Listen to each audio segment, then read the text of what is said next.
Hello everyone, বর্ষার একটি ভ্লগে আপনাদের সবাইকে স্বাগত। তো আজকে আমি চলে এসেছি কেক নিতে, কারণ আজকে একজনকে আমরা সারপ্রাইজ দেব, তার বার্থডেতে সারপ্রাইজ দেওয়ার জন্য আমরা চলে এসেছি কেক নিতে।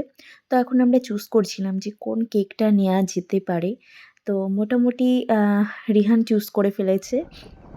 তো সেখান থেকে আমরা কেক নিয়ে বেরিয়ে পড়লাম আমাদের গন্তব্যে, যেখানে আমরা যাব, যাকে সারপ্রাইজ দেব তার বাড়ির উদ্দেশ্যে। তো এখান থেকে মোটামুটি আমরা চলে গিয়েছিলাম বিরিয়ানি নিতে। তো কারণ বিরিয়ানি নিয়ে একবারে আমরা তার বাড়িতে যাব, কারণ সে কিছুই জানে না যে মানে তার জন্য সারপ্রাইজ রেখেছি আমি। তো এখান থেকে মোটামুটি বিরিয়ানি নিয়ে চলে গেলাম বোনের অফিস, কারণ ওখান থেকে বোনকে নিয়ে একবারে আমরা যাব।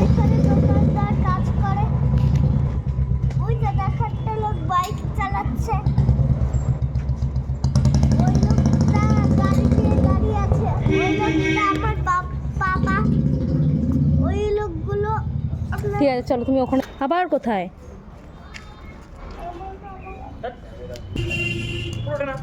ওপরে উঠবে না? হ্যাঁ, এরকম করতে হয়, এই যে এরকম করতে হবে। Very good. তো আমরা এখানে বসেছিলাম অনেকটা সময়। তো ভাবলাম যে বসে বসে কী করবো, তার জন্য আমরা জাস্ট একটু ভিডিও করছিলাম। তো গাছটা দেখো, মানে এত কুল হয়ে রয়েছে। তো বসে বসে জাস্ট আমি ভিডিওই করছিলাম একটু। তো ওই যে বোন চলে এসছে, তো বোনকে নিয়ে এখন আমরা চলে যাব আমাদের গন্তব্যস্থলে। তো চলো। তো দেখো, আমরা চলে এসেছি আমার শাশুড়ি মায়ের বাড়িতে চলে এসেছি, কারণ আজকে ওনার বার্থডে ছিল। তো ভাবলাম যে ওনার বার্থডেতে তাহলে একটু সারপ্রাইজ দেওয়াই যাক। আর সেই জন্য আমি কিছু শপিংও করে নিয়ে এসেছিলাম, কারণ বার্থডেতে যাব তার জন্য। একবারে বিরিয়ানি নিয়ে তাদেরকে একেবারে সারপ্রাইজ দিয়ে দিয়েছি, কারণ তারা কিছুই জানতো না। তো আমরা বাড়িতে ঢুকছি, এটা বাড়ির পেছন সাইডটা। তো চলো এখন আমরা একটু ঢুকে যাই।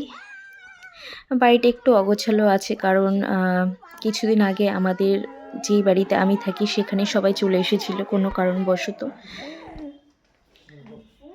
এই জন্য একটু অগোছালো হয়ে আছে। আর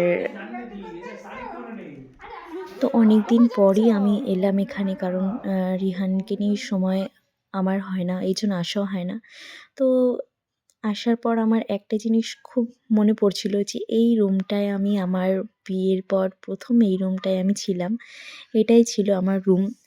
তো জিনিসগুলো খুব মিস করছিলাম প্রথমত। আর দ্বিতীয়ত আরও একটা জিনিস সবথেকে বেশি যেটা মনে পড়ছিল, যে বিয়ের পর প্রথম আমার বার্থডেটা আমার মানে শাশুড়ি মা খুব মানে স্পেশাল করে দিয়েছিল, কারণ ভীষণ বড় একটা সারপ্রাইজ আমাকে দিয়েছিল আমার জন্মদিনে, যেটা সারা জীবন মনে থাকার মতো একটা গিফট, মানে আমার খুব মনে পড়ছিল।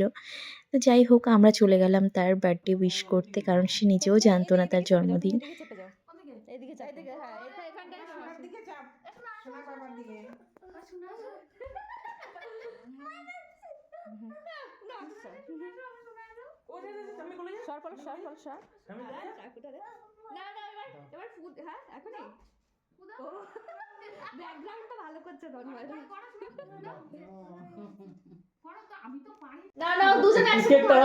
চাকু ধরো।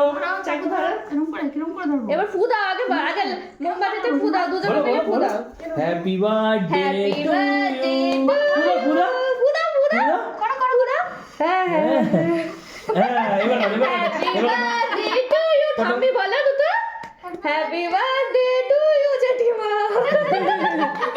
হ্যাপি বার্থডে টু ইউ ঠাম্মি। এবার কেক খাও, কেক খাও। তুমি এরকম নিচের দিয়ে হাত দিয়ে তুমি ঠাম্মিকে খাইয়ে দাও একটুখানি। এটা একটা ওই পোজা ছবি তোলো। বাবারে, এতো তো একটা ওই পোজা ছবি তোলো, ঠাম্মিকে খাইয়ে দেওয়া পোজে না স্টাইল। না না না না বসা না না করো। আকারা একটা এবার তুমি খাইয়ে দাও ঠাম্মিকে। এবার তুমি খাইয়ে দাও হাত দিয়ে। হাত দেবে আবার। দেখো দেখো দেখো, সাবধানে ফেলিস না জানো বিছানায়। একটা ফটো তোলো। একটা ফটো তুলছে, একটা স্টিল ফটো তোল। তো তোরা দেখাও। আমাকে দিয়ে ওই যে ভিডিও করছো? হ্যাঁ, ওই যে শোনা শোনা শোনা শোনা স্মাইল শোনা। কই কি বলবে বলো বলো বলো, বলো, বলো, বাবা বলো আরে আমি গিফটটা দে হ্যাঁ গিফট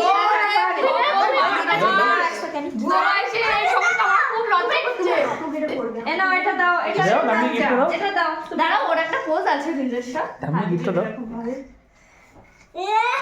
দাও দাও দাও তোমার মতো করে দাও হ্যাঁ ওয়াও